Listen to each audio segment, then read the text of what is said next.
बंदी छोड़ सतगुरु रामपाल जी परमेश्वर जी की जय हो। परमपिता परमात्मा सारी सृष्टि के रचनहार, कुल मालिक, असंख्य ब्रह्मांडों के स्वामी, जगत गुरु, तीनों लोकों में प्रवेश करके सबका भरण पोषण करने वाले राजाधिराज, आत्माधार, नाथों के नाथ, देवों के देव महादेव, सर्वेश्वर महेश्वर, मृत्युंजय, अजरो अमर, आदि अनादि सनातनी प्रभु, जगत पिता जगदीश्वर, श्री श्री 1008 की उपाधि के वास्तविक अधिकारी, अकाल मूर्त शब्द स्वरूपी राम वासुदेव, सर्वगतम ब्रह्म, परम पूज्य, प्रथम पूज्य, परम संत, परम पुरुष, परम धनी, परम दयालु, सत्य कबीर, हक्का कबीर, अल्लाहु कबीर, अल्लाहु अकबर, बाखबर, अल्लाह ताला, जगत के तारणहार, जगत के मुक्ति दाता, जगत के जगन्नाथ, हारे के सहारे, हिंदुओं के राम, मुसलमानों के अल्लाह, सिखों के वाहेगुरु, ईसाइयों के मसीह, दया के सागर दया निधि, करुणा के सागर करुणा निधि, स्वयंभू परिभू, संकट मोचन, कष्ट हरण, मंगल करण, दुख भंजन, अविगत कबीर, निर्विकार निर्विषम परमात्मा, अलय अलेख सतगुरु, आदि अनादि सतगुरु, असली मर्यादा पुरुषोत्तम, असली राम, असली कृष्ण, असली घनश्याम, असली मुरारी, राजाओं के राजा, महाराजाओं के महाराजा, शहंशाहों के शहंशाह, सम्राटों के सम्राट, भगवानों के भगवान, अल्लाहों के अल्लाह, प्रभुओं के प्रभु, मसीहाओं के मसीह, सच्चे वाहिगुरु, बाबाओं के बाबा, पीरों के पीर, सेठों के सेठ, जगत सेठ, सावरसा सेठ, सर्वगुण संपन्न, अनंत कोटि कलाओं के स्वामी, अनंत कोटि ब्रह्मांडों के नायक, योगियों में महायोगी, ध्यानियों में महाध्यानी, सिद्धों में परम सिद्ध, ज्ञानियों में तत्वज्ञानी, ब्रह्म ज्ञानी, महाज्ञानी, परम ज्ञानी, सर्वश्रेष्ठ ज्ञानी, विज्ञानी, युवा कबीर, समरथ कबीर, असमवात, अमित ओजा, सच्चे रहनुमा, करीम अल्लाह, सुबहान अल्लाह, दुनिया के अंतिम पैगंबर, 8 सितंबर 1951 से गांव धनाना, जिला सोनीपत, हरियाणा, भारतवर्ष की पावन भूमि पे प्रकट रियल कल की भगवान श्री नारायण साकार हरि, श्री बाबा साहेब स्वयंभू संत श्रोमणी सतगुरु रामपाल जी परमेश्वर जी के चरण कमल में साध संगति से जुड़े हुए देश विदेश से हम सभी सत्सेवक भाई बहनों का अनंत कोटि दंडवत प्रणाम। सत्साई भाई और बहनों, दया परमपिता परमेश्वर जी की, सारी सृष्टि के रचनहार सतगुरु रामपाल जी भगवान की, जिनकी विशेष वीआईपी रजा से, वीआईपी कृपा से आप और हम सभी भाई बहन साथ संगति से जुड़कर इस भक्ति मार्ग पर दृढ़ता के साथ अपने आत्म कल्याण के लिए गुरुदेव भगवान के आशीर्वाद से आगे बढ़ रहे हैं। भाई और बहनों, पवित्र पुस्तक धरती पर अवतार को लेकर वीडियो बनाने की श्रृंखला जारी है और इस पुस्तक पर आज हमारा ये 6 नंबर का पार्ट है और ये अंतिम पार्ट है। इसके बाद हम परमेश्वर जी के हिसार जेल से आए हुए कुछ लेटर के ऊपर वीडियो बनाएंगे, जिनके ऊपर वीडियो बनाकर आप भाई बहनों को वर्तमान में जो मनमानियाँ काल प्रेरणा से गुरुदेव भगवान के कलयुगी परिवार के द्वारा, उनके बेटा बेटी, भाई बंधु, रिश्तेदारों के द्वारा संगत पर जबरन थोपी जा रही हैं, आप भाई बहनों को परिचित करवाएंगे कि वास्तव में सतगुरु रामपाल जी परमेश्वर जी के वर्तमान में सतलोक आश्रम मैनेजमेंट हरियाणा के लिए ज्ञान आधार से क्या आदेश हैं और क्या ये लोग अपने गुरुदेव भगवान के आदेशों के विपरीत कुक्रम काल प्रेरणा से कर रहे हैं। तो आज हमारा ये लास्ट वीडियो है। वीडियो ज़्यादा लंबा नहीं होगा, लेकिन आज का वीडियो बहुत ज़्यादा महत्वपूर्ण है। भाई और बहनों, पिछले 30 वर्षों से सतगुरु रामपाल जी परमेश्वर जी ने अपने अनुयायियों को भक्ति मार्ग से संबंधित जानकारियां समझाने में, वो गूढ़ बातें, वो गूढ़ रहस्य समझाने में कोई कसर किसी प्रकार की नहीं छोड़ी हैं।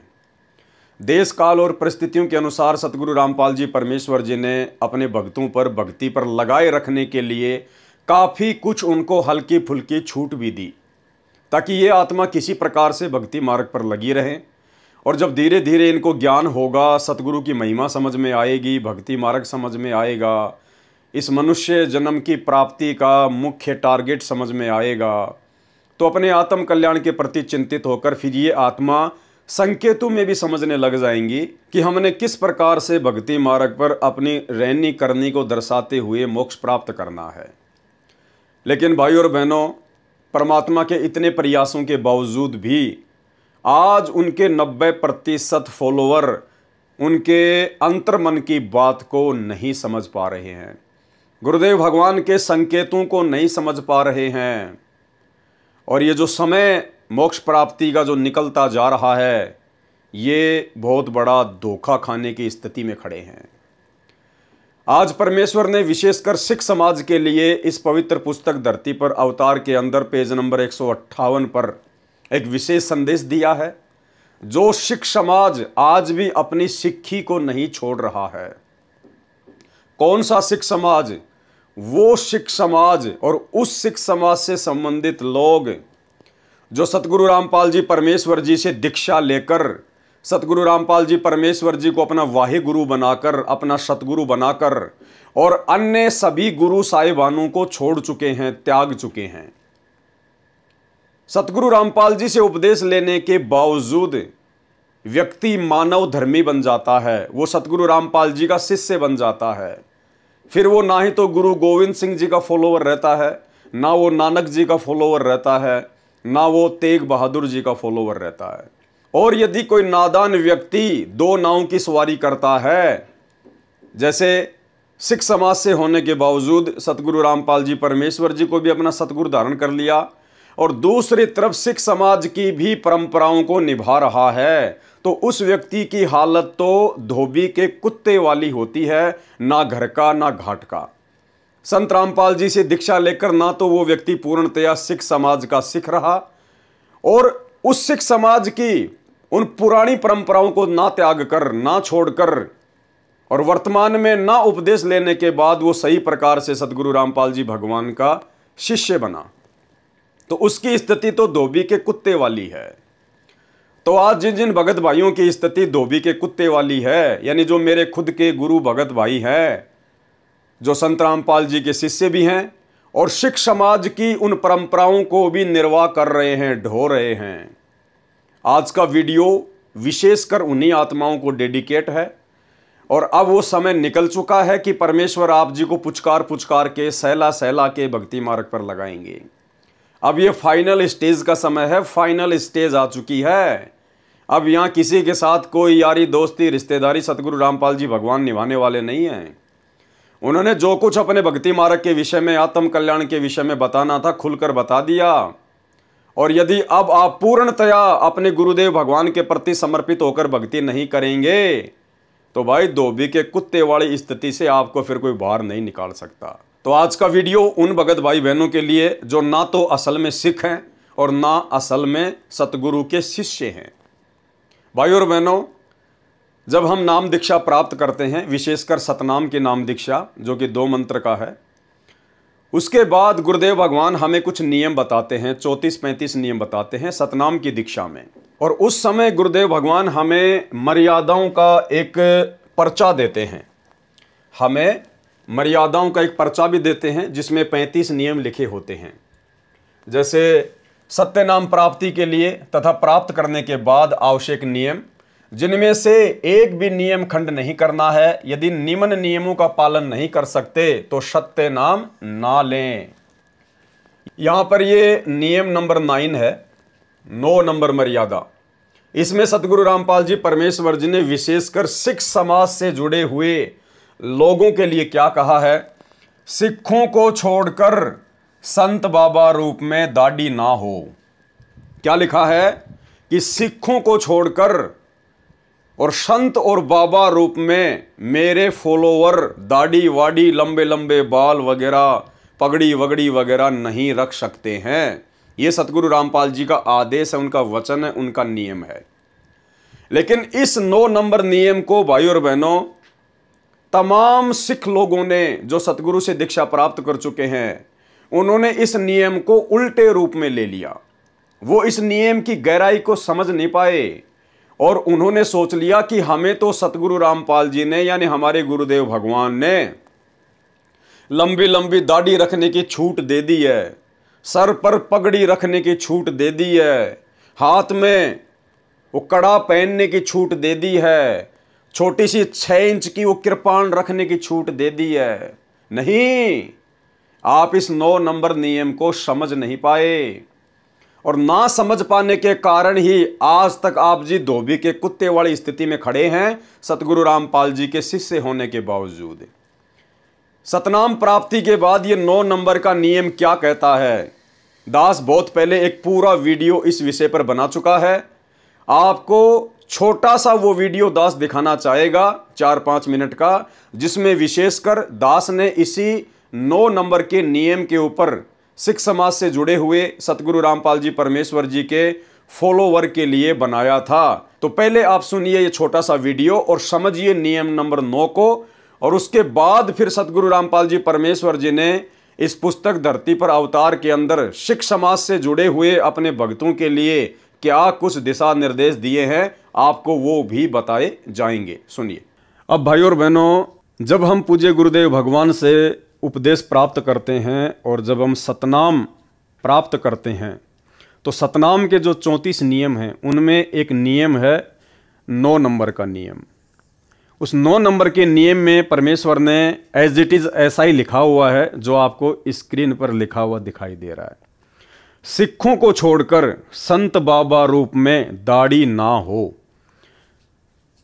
क्या कहा परमेश्वर ने? सिखों को छोड़कर संत बाबा रूप में दाढ़ी ना हो। ये नियम है परमात्मा का, ये आदेश है सतगुरु रामपाल जी भगवान का उन तमाम व्यक्तियों के लिए जो व्यक्ति सिख समाज को छोड़कर संत रामपाल जी के मानव धर्म को स्वीकार करते हैं। कि सिखों को छोड़कर यानी उन लोगों को छोड़कर जो अभी भी सिख बने हुए हैं, अपनी धर्म की परंपराओं में उलझे हुए हैं, जो लोग संत रामपाल जी के ज्ञान से अपरिचित हैं, जिनको हम सिख कहते हैं, सरदार कहते हैं, उन सिखों को छोड़कर संत या बाबा रूप में दाढ़ी ना हो। यदि आपने संत रामपाल जी से उपदेश लेना है तो संत यानी भगत रूप में, संत का मतलब होता है भगत, और बाबा यानी कोई साधु संत।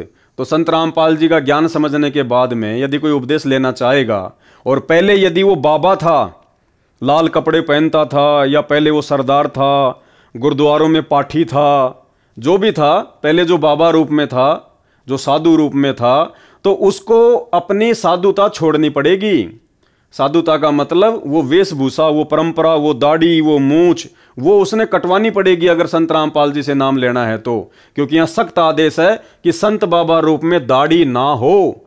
तो संत रूप यानी भगत रूप में, यानी जब आप संत रामपाल जी से उपदेश ले लेते हैं तो आप जी संत बन जाते हैं, भगत बन जाते हैं। और बाबा यानी यदि आप पहले कोई बाबा थे, किसी गुरुद्वारे में पाठी थे, तो आपने अब अपनी उन परंपराओं को त्यागना पड़ेगा, अपने सर के बालों को कटवाना पड़ेगा, अपनी दाढ़ी मूंछ को कटवाना पड़ेगा, वो पगड़ी पहनना आपने छोड़ना पड़ेगा यदि आपने संत रामपाल जी से उपदेश लेना है तो। ये है इस नियम का मतलब। लेकिन 99% भक्तों ने इस नियम का मतलब ये निकाल लिया कि गुरुजी ये कह रहे हैं कि सरदारों को छोड़कर, सिखों को छोड़कर कोई भी भगत दाढ़ी और मूछ ना रखे। क्यों भाई? सिख कोई विशेष है क्या संत रामपाल जी के लिए? क्या परमात्मा भी अपने भक्तों में पक्षपात करता है क्या? क्या परमात्मा भी भेदभाव करता है क्या? इसका मतलब सिख तो फिर चाहे शराब पियो, सिख चाहे कोई भी नशा करो, क्योंकि उनको तो छूट दे दी परमात्मा ने। यदि आप लोगों के अनुसार गुरुदेव भगवान ने सिखों को सर पर पगड़ी बांधना, दाढ़ी मूछ रखने की छूट दे रखी है, तो इसका मतलब सिखों को तो फिर सारी छूट है। सिख तो चाहे शराब भी पियो, चाहे मांस भी खाओ, चाहे चोरी भी करो, चाहे उल्टे काम भी करो, और बाकी भक्तों को सतगुरु रामपाल जी ने अपने नियमों में बांध दिया। भाई इस नियम को समझो, शब्दों को समझो, ये वाणी, ये लाइन क्या कह रही है? संत रामपाल जी निष्पक्ष परमात्मा है। अरे वे तो आप और हमारे लिए ये वाणी कहते हैं कि पक्षा पक्षी के कारणे सब जग रहा भूलान। पक्षा पक्षी यानी पक्ष और विपक्ष के चक्कर में पड़कर पूरा संसार भूला हुआ है। पक्षा पक्षी के कारणे सब जग रहा भूलान, और निष्पक्ष होके हरि भजय सोहे संत सुजान। यानी वो भगत ही ज्ञानी होगा, परमात्मा को प्राप्त करेगा जो निष्पक्ष होकर भक्ति करेगा। तो परमात्मा कैसे पक्षपात को धारण करके हमसे भक्ति करवाएंगे? अगर भगत के लिए निष्पक्ष होने का आदेश है तो इसका मतलब परमात्मा तो हमसे पहले निष्पक्ष हैं, और वो निष्पक्ष परमात्मा फिर सिखों को नाम उपदेश लेने के बाद पगड़ी पहनना, दाढ़ी मूछ रखने की इजाजत कैसे दे सकते हैं?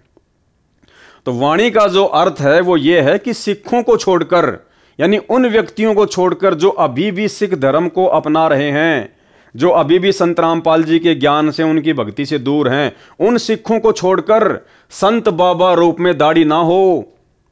यदि आप सिख समाज से हैं और आपने संत रामपाल जी का संत बनना है, उनका भगत बनना है, तो आपने अब उन परंपराओं को त्यागना पड़ेगा।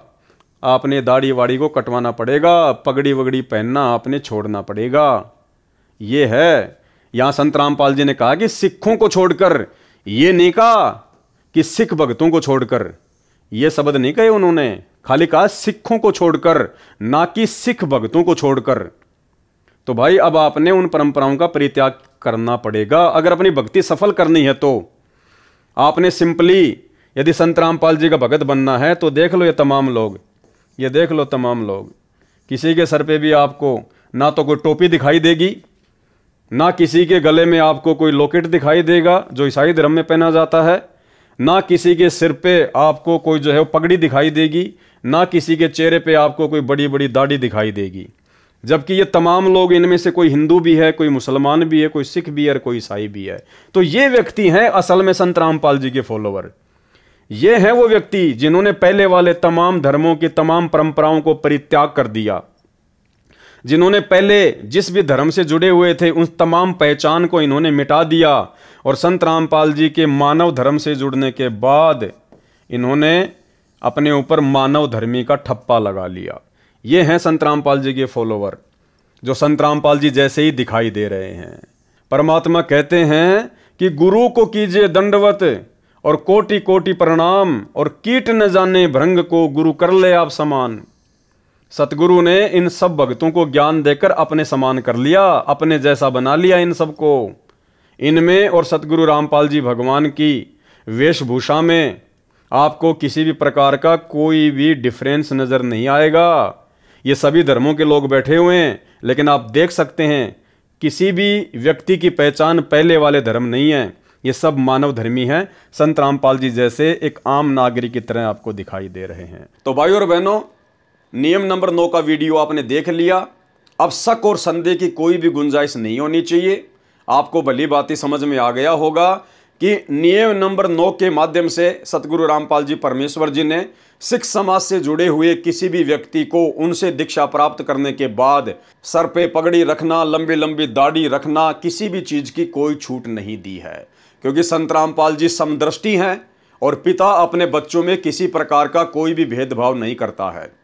अगर इन्होंने सिखों को पगड़ी पहनने या दाढ़ी रखने के लिए छूट देनी होती तो भला फिर मुसलमान धर्म के लोगों से संत रामपाल जी की क्या दुश्मनी है।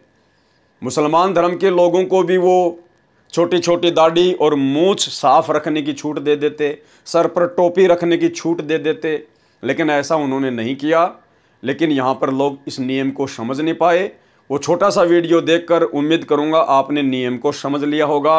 अब आगे सतगुरु रामपाल जी परमेश्वर जी ने क्लियर कट सिख समाज से जुड़े हुए अपने आधे अधूरे फॉलोअर्स को क्या आदेश दिया है।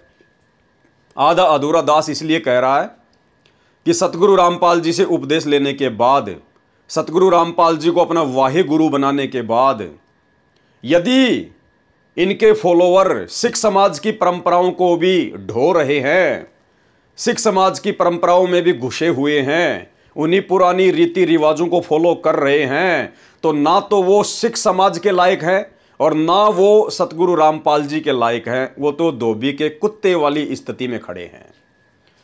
तो ये पुस्तक धरती पर अवतार संपूर्ण, इसका पेज नंबर 158 है और इसमें नीचे की तरफ परमात्मा ने यहाँ पर लिखा है, सिख समाज से जुड़ी हुई बहुत सारी बातें परमात्मा ने लिखी हैं जो हमारे विशेष मतलब की हैं, जिसके लिए परमात्मा दास को वीडियो बनाने के लिए प्रेरित करते हैं, निमित्त बनाते हैं। केवल कट टू कट बात ही की जाएगी, फालतू में आप और हमारे पास में समय बर्बाद करने के लिए नहीं है। तो सिख समाज के बारे में जब परमात्मा ने बहुत सारी बातें बताई, सिख समाज की पुस्तकों में लिखी हुई दिखाई, गुरु ग्रंथ साहिब में लिखा हुआ दिखाया, जन्म साखी भाई बाले वाली में लिखा दिखाया, तो उसके बाद कुछ एक लोगों के सवाल हैं सतगुरु रामपाल जी से। और उन्होंने क्या सवाल किया कि भाई हम आपसे दीक्षा तो ले लेंगे, हम आपसे नाम उपदेश तो ले लेंगे, लेकिन हमारी कुछ नियम हैं, हमारी कुछ मर्यादाएं हैं जो हमारे पहले के गुरु साहिबानों ने लागू की थी। हम उन नियमों को नहीं छोड़ सकते, उन मर्यादाओं को नहीं छोड़ सकते। आप हमारी शंका का समाधान करें और हमें संतुष्ट करें। तो क्या सवाल किया सतगुरु रामपाल जी से? प्रश्न, एक सच्चे सिख के लिए 5 चीज अनिवार्य हैं। कौन सी? केस, केस यानी लंबे लंबे बाल रखना। कंघा यानी उन बालों को संवारने के लिए कोम्ब रखना। कच्छा यानी घुटने तक का एक ढीला ढाला कच्छा पहनना। कड़ा यानी हाथ में गोल गोल स्टील का, लोहे का, जैसा भी है वो कड़ा पहनना। कृपाण यानी तलवार। इस विषय में आपके क्या विचार हैं? सतगुरु रामपाल जी से पूछा गया है कि ये हमारे धर्म की कुछ परंपराएं हैं, इस विषय में आप जी हमें किस प्रकार से संतुष्ट करना चाहेंगे? क्या आप जी से उपदेश लेने के बाद, आप सतगुरु रामपाल जी को अपना सतगुरु धारण करने के बाद, अपना वाहे गुरु बनाने के बाद, क्या ये चीजें हमें पहननी आवश्यक हैं? उत्तर दिया सतगुरु रामपाल जी परमेश्वर जी ने संत रामपाल दास का, यह 5 वस्तुएं एक सिंह के लिए अनिवार्य हैं, न कि एक सिख के लिए। क्या कहा सतगुरु रामपाल जी ने? भाई और बहनों, एक एक शब्द को पकड़ के चलना, ज़्यादा लंबा वीडियो नहीं है। अगर वास्तव में आपने अपनी भक्ति सफल करनी है, यदि आप सिख समाज से संबंधित हैं और सतगुरु रामपाल जी से उपदेश प्राप्त कर चुके हैं, तो आपके लिए महत्वपूर्ण है ये। अन्य जो सिख समाज से जुड़े हुए लोग हैं उनके लिए ये वीडियो नहीं है। वो चाहे अपनी लंबी लंबी दाढ़ी रखें, चाहे वो पगड़ी पहने, चाहे अपनी परंपराओं को फॉलो करें, हमें उनसे कोई लेना देना नहीं है। लेकिन सतगुरु रामपाल जी के पंथ में आकर आपने फिर उन परंपराओं को त्यागना पड़ेगा, अन्यथा आप जी ना घर के ना घाट के। तो क्या कहा सतगुरु रामपाल जी ने? ये 5 वस्तुएं एक सिंह के लिए अनिवार्य हैं, न कि एक सिख के लिए।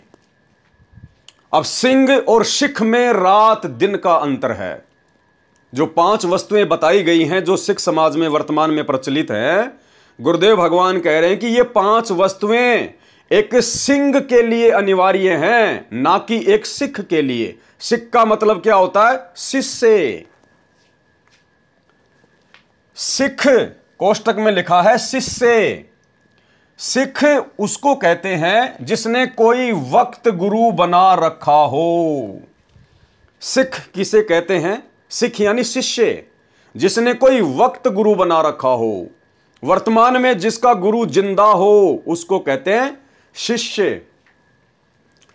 सिख अर्थात शिष्य उसको कहते हैं जिसने कोई वक्त गुरु बना रखा हो, यानी प्रेजेंट में जिसका कोई गुरु हो, जैसे आप और हमारे वक्त गुरु सतगुरु रामपाल जी हैं। उसके लिए यह अनिवार्य है। क्या क्या अनिवार्य है? यानी जिसने वर्तमान में अपना कोई वक्त गुरु बना रखा हो, और जो शिष्य हो उसके लिए वो 5 वस्तुएं अनिवार्य नहीं है। वो सर पे पगड़ी, लंबी लंबी दाढ़ी, मूछ, वो कृपाण, वो कंगा, वो केस, वो शिष्य के लिए अनिवार्य नहीं है जिसने अपना कोई वक्त गुरु बना रखा हो। जैसे सिख समाज के लोगों ने सतगुरु रामपाल जी को अपना वक्त गुरु बना रखा है, तो गुरुदेव कह रहे हैं उन शिष्यों के लिए, उन सिखों के लिए जिन्होंने सतगुरु रामपाल जी को अपना वक्त गुरु धारण कर रखा हो, उनके लिए वो 5 चीजें अनिवार्य नहीं है। उनके लिए क्या अनिवार्य है? उनके लिए ये अनिवार्य है। क्या क्या? नंबर 1, शराब ना पिएं। नंबर 2, मांस ना खाएं, तंबाकू सेवन ना करें। नंबर 4, चोरी ना करें। नंबर 5, जारी यानी पर स्त्री गमन ना करें। जो वस्तुएं आप अनिवार्य कह रहे हो, कौन सी वस्तुएं? वो 5 वस्तुएं जो वर्तमान में सिख समाज में चल रही हैं। पगड़ी, लंबी लंबी दाढ़ी मूछ, हाथ में वो कड़ा, छोटी सी तलवार, कंगा और वो कच्छा। गुरुदेव क्या कह रहे हैं? जो वस्तुएं आप अनिवार्य कह रहे हो उनकी आवश्यकता कब पड़ी? सुनो, सतगुरु रामपाल जी भगवान कह रहे हैं, समझा रहे हैं कि सिख समाज में उन 5 वस्तुओं की आवश्यकता कब पड़ी। ध्यान से सुनो। एक समय कश्मीर के पंडित 9वें सिख गुरु श्री तेग बहादुर जी के पास आए तथा उनसे अपनी रक्षा के लिए प्रार्थना की थी। मुसलमान राजा औरंगजेब हिंदुओं को बलपूर्वक मुसलमान बना रहा था।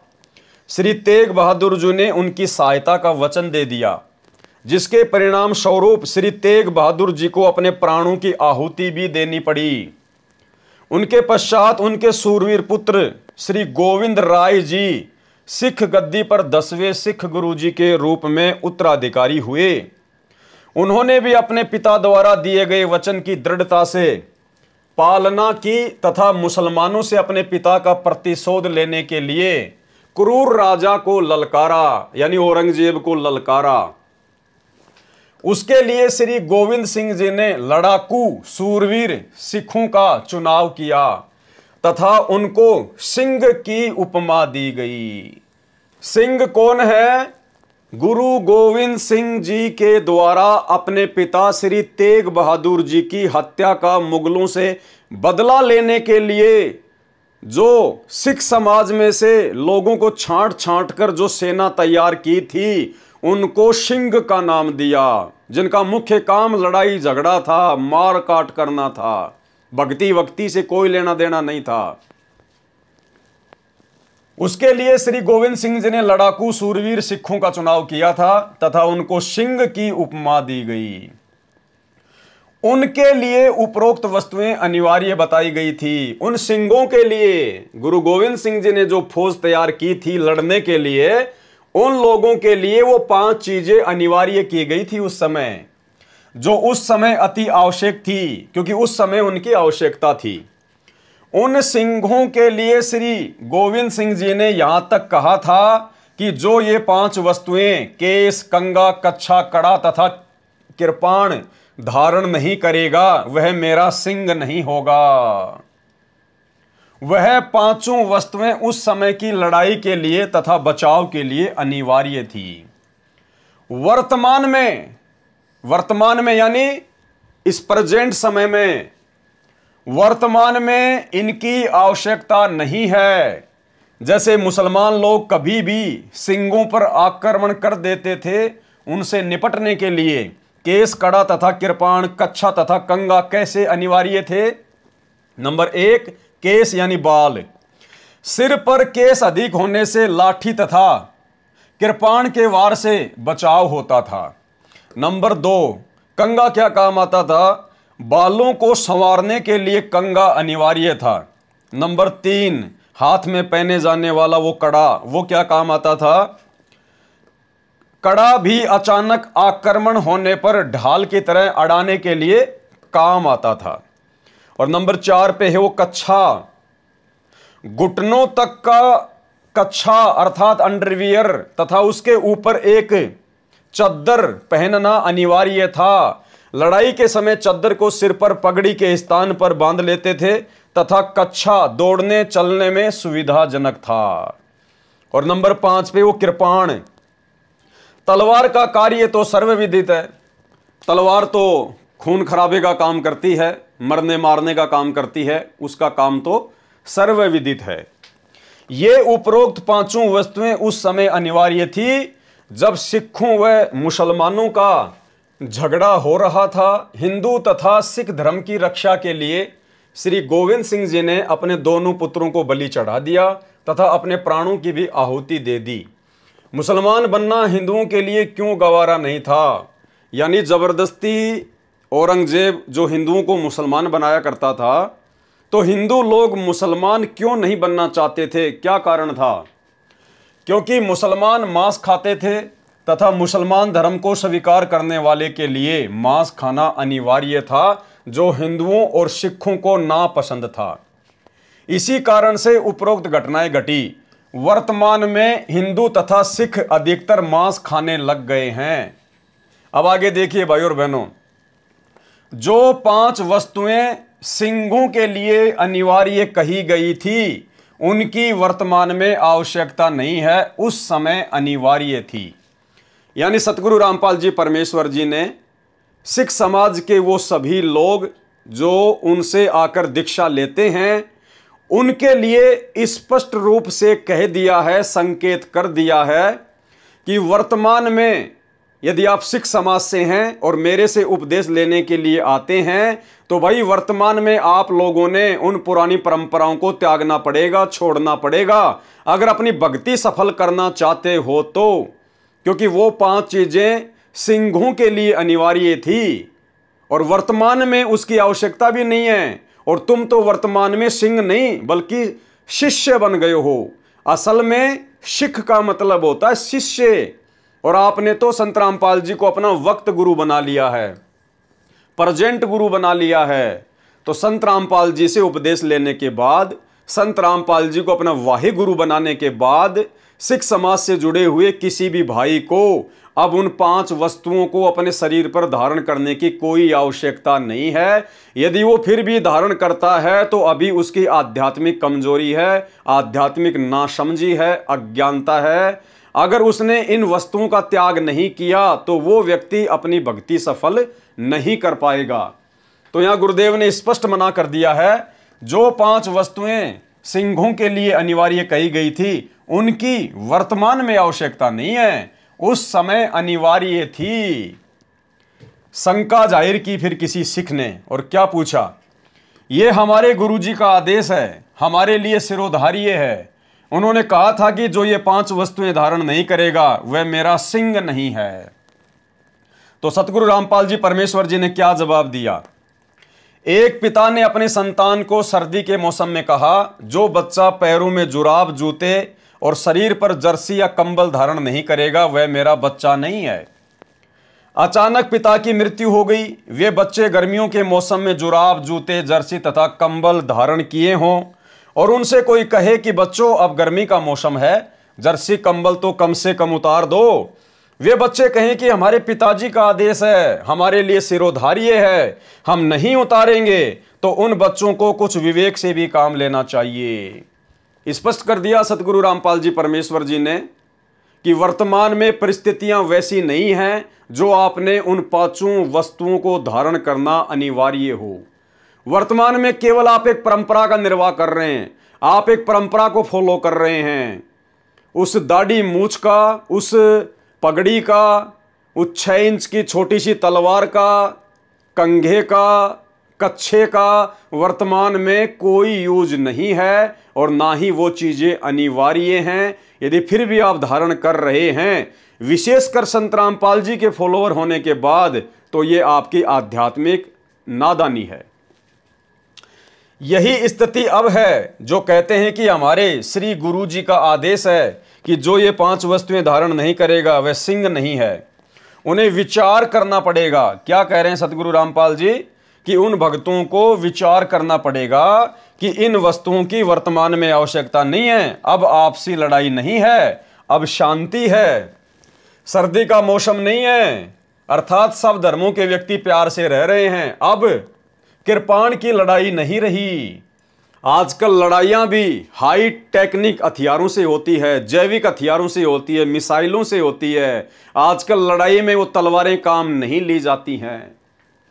केस तथा कड़े से भी कोई बचाव वर्तमान की लड़ाई में नहीं है। अब सामने वाला AK-47 से गोली मारेगा तो भाई कैसे तो आपकी वो तलवार आपका बचाव कर लेगी, कैसे वो कड़ा आपका बचाव करेगा, कैसे आपकी वो पगड़ी आपका बचाव करेगी। केस तथा कड़े से भी कोई बचाव वर्तमान की लड़ाई में नहीं है। पहले जो कृपाण होती थी वो 3-4 फुट की लंबी होती थी। वर्तमान के सिंह 6 इंच की छुर्री नुमा कृपाण लटकाकर सिंह बने हैं।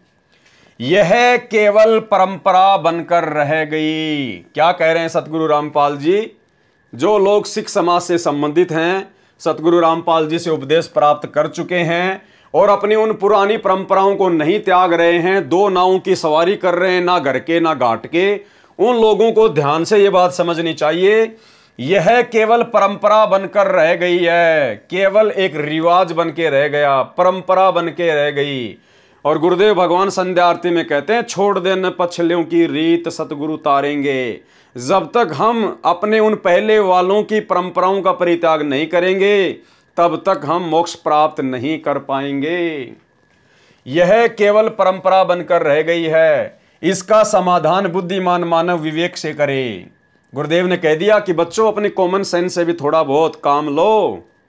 हर बात मैं तुम्हें कहूं उसकी उम्मीद ना करो, आप अपनी कॉमन सेंस का भी प्रयोग करो।